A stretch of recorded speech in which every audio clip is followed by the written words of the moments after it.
Welcome to the Diners Without Frosted Tips test kitchen. Today we're here in central New York. It's a little bit chilly outside. Autumn is on the doorstep, and we wanted to come up with a culinary way to keep ourselves a little bit warm in the midst of all these weather changes. So today we're cooking from the International Cooking with Yuengling cookbook. It's the second edition of the text, and we're going to go with a basic recipe for a beer and cheese soup. Step by step, first thing you do, saute the onions, dice them up, add a little butter, stick them in the pan.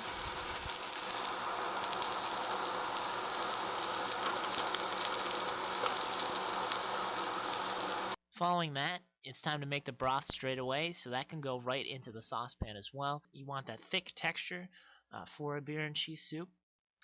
First, you do the cream of celery soup, add that to the sauteed onions, and then you're going to want to add a cup of beer and a cup of milk. You're going to need the Yuengling beer.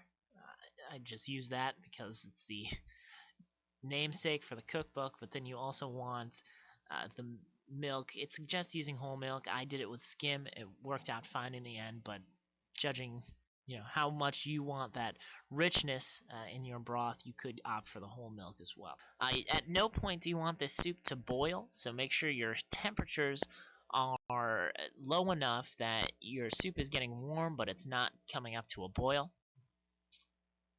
When you get to the time to add spices, I went with about 2 to 3 teaspoons of the Worcester, about a quarter of the paprika, and about a half of the parsley flakes. You can adjust those based on your taste preferences if you want more Worcester, more paprika, but that came to a very even balance.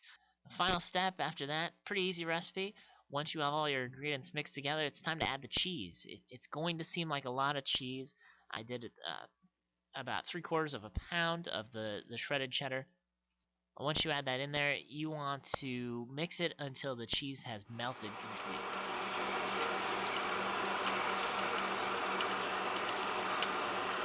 After that, there's only one last thing to do. Keep mixing, adjusting your flavors as necessary, but it all comes down to the final taste.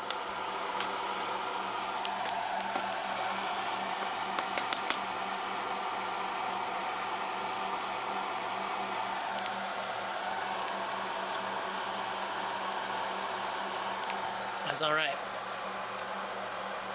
And there you have it. Simple, easy to do. You can make it in less than 15 minutes. An easy beer and cheese soup, courtesy of the Yuengling cookbook, that'll certainly warm me up here in the central New York fall.